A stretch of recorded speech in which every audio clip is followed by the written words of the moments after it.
जैसे तू छोड़ला साथ हमारा क्या हर मामा अरे बेवफा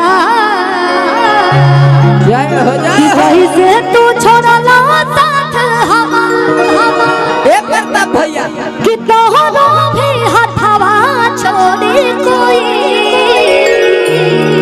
जिया जिया जिया वो लिख के दे दी पाना पर क्या बात है तोहरो भी दिलावा तोड़ी कोई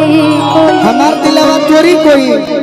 हटना तो देबे के हटाना कि जैसे तू छोड़ला साथ हमारा